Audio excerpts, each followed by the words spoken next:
došli u Hamburg.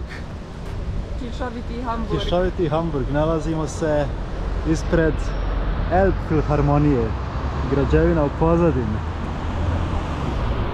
Danas je 14.10.2021. Kišovi dan, ali izgleda tipično hamburško vrijeme. Imali smo sunčanih trenutaka malo prije, ali evo sad je malo već kišovito.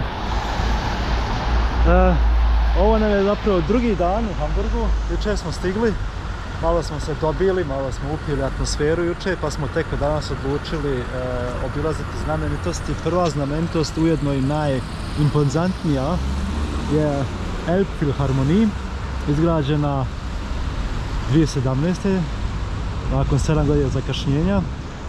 Zanimljivo je to što je staklena konstrukcija u obliku valova, što se vidi po ovim špicovima gore, i odnosno u obliku jarbola brodskog. I s druge strane sada ćemo prijeći još tamo preko ulice i doći ispred, se vidi točno u oblik broda ove Elbphilharmonije. Kupili smo i ulaznice, vidjet ćemo plaza, 2 eura po osobi, i to nam je današnji plan, odnosno početak dana. Pa se vidimo sada još s druge strane da vam pokažem kako izgleda filharmonija u obliku broda.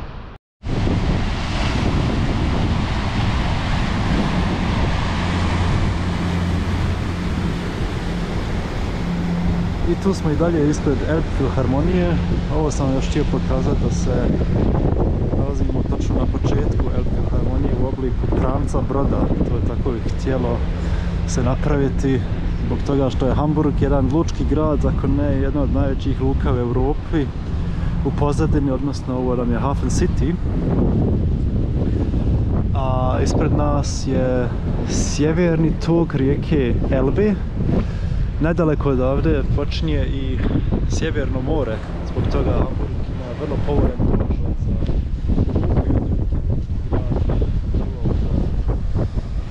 poznati grad u svijetu.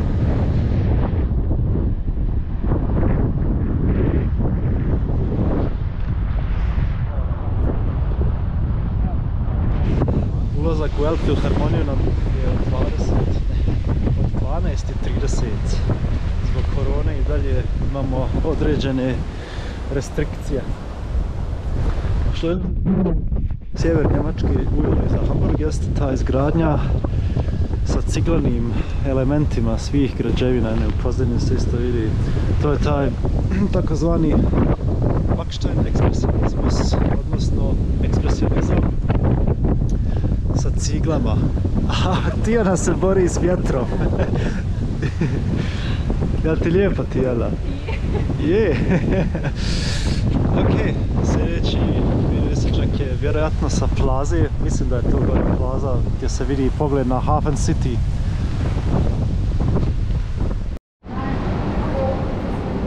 Ulazim upravo u Elbphilharmoniju. Vrlo zanimljiva arhitektura. I Tijana je sam.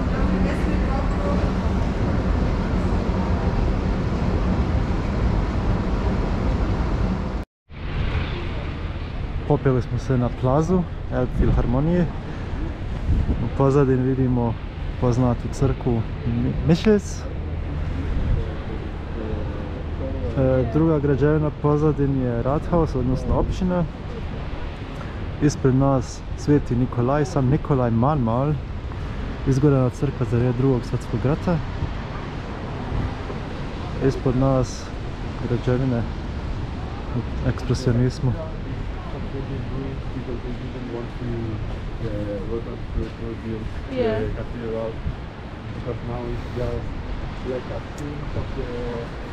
Na Michel se možemo popeti, to ćemo i uraditi, gdje će se vidjeti i Elbphilharmonija na kojoj se sada nalazimo.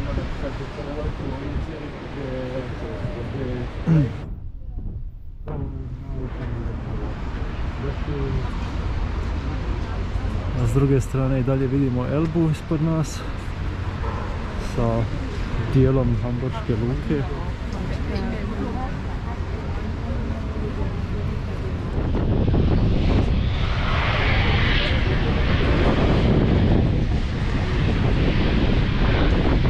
Hamburška luka u pozadini.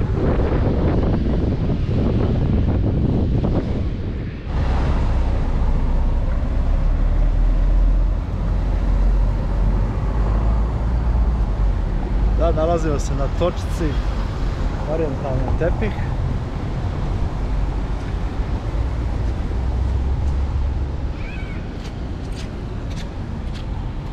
Gdje su hamburški trgovci trgovali sa tepihom, po tome je ovaj dio grada poznat.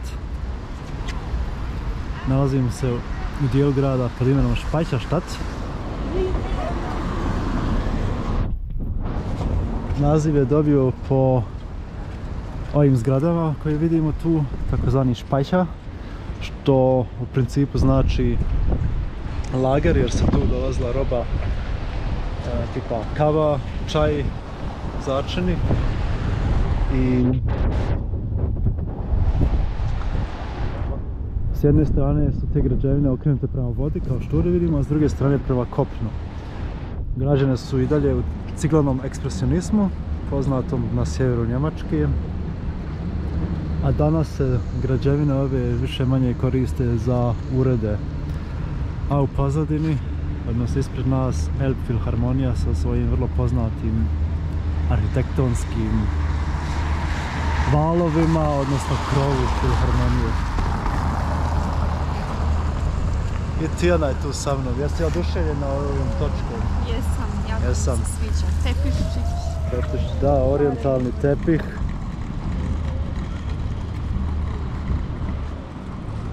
Fora mi je što su stvarno uspjeli izgraditi ove završetke tepiha. Dužina oko cijelog mosta.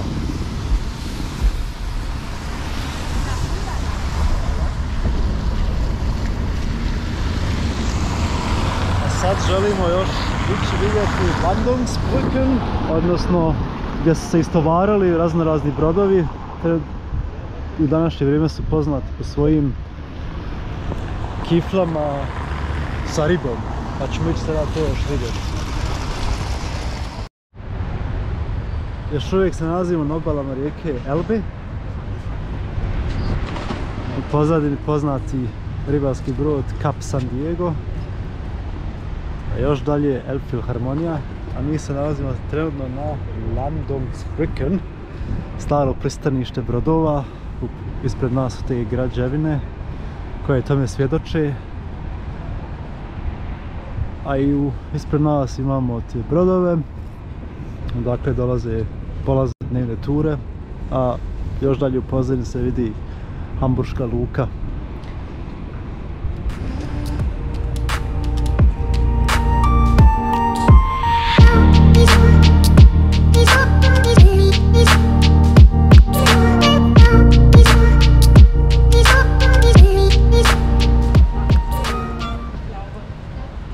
Još uvijek se nalazimo na Landungsbrücken, zbog čega smo zapravo ovdje došli je stari alpski tunel koji se nalazi, to jest sjeverni ulaz je ispred nas.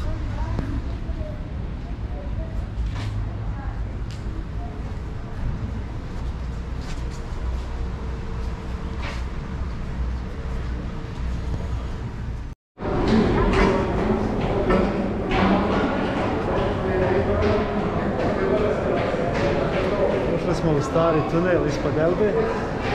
Danas smo se spustili s liftom ispod.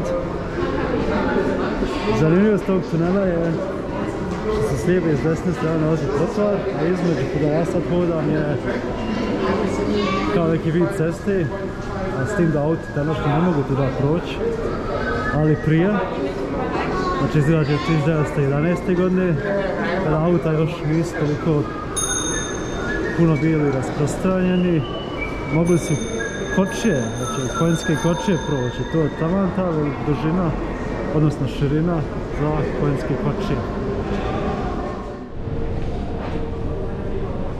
Da, stigli smo na drugi dio tunela.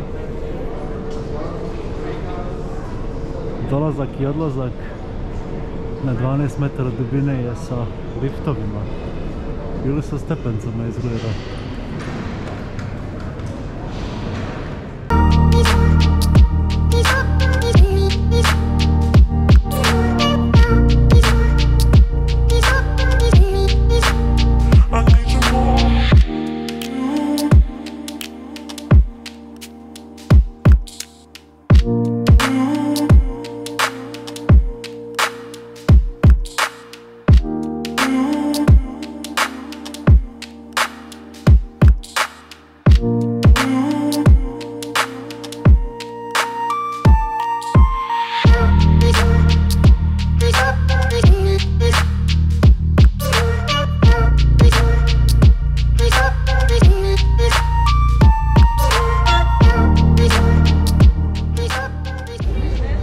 Svratili smo po naše riblje kifle. Tijana je uzela buckfish, odnosno pečena riba u ulju fritirana. A ovo je skuša sa paprom, odnosno pfeffer makrele. Idemo probat sada to. Nakon kratke pauze i jela sa ribljim kiflama nalazimo se sada u portugalskoj četvrti Hamburga, nedaleko od Landungsbrücken. Vrlo zanimljiva arhitektura.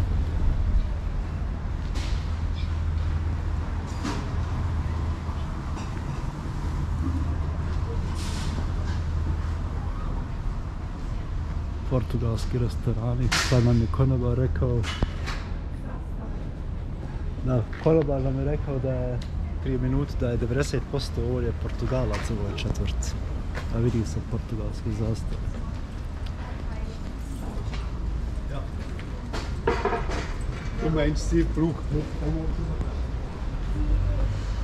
A mi idemo prema sljedećoj znamenitosti Hamburga, jedna od najpoznatije zapravo, takozvani Michels. Crkva barokna sa tornjem na koji se možemo popeti, pa ćemo to i učiniti za koju minutu.